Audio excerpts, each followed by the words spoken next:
بهارا عمري من قدر باس بو قل سوسلا بلوشان دي بايزي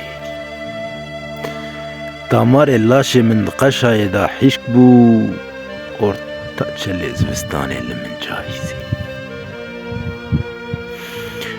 boz bûyî rûyê min dişibe çiyayê bi befir tamên nagrin ne ji şerbetê ne ji şekir yan sibê yan dusbê dikeve dest min kernekir ji kêf û zevqên li dunyayê bêtam sar bûyî dilê min germ nabe çavkaniyên miçiqî bi kepça ve dernabe temeliya rûçikî bi şeya ve çê nabe wek pirêza payîzî keçelimê wextekê bi sarî min hesim badida di nava dila da min agir dadida bi henet ku hezkirin ve min ruhê xwe av dida îro jî hişk bû nişîn nabinêdî siyar bûn li hespê boza çûn lavê bava li dunê xênî axasar têr nabe kortalên çehva şûn va nayê roja esriyakî li ber ava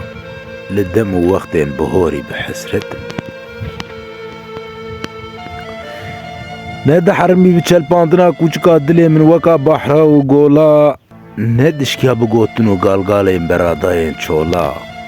îradak bi hêz bû wek hesin û pola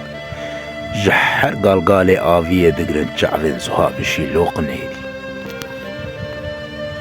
gur pîr bûyî êdî seydê nake seqema xwariya havîna ji bîra nake li ser dumanê şopa xwendan nake meydana çeqil û roviyayê êdî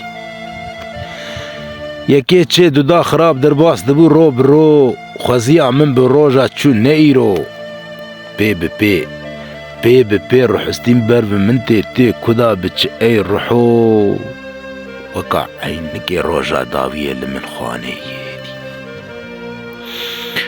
biçûktî weka nebatê buharê rû biken bûm di xortanî da weka çiyayê zivistanê awirtir û xof û xem bûm ji siyî şûnwa barê dunêgî li mil xemkêşînê êş li cem bûm îro jî karekî pîr û kalox îro jî karekî pîr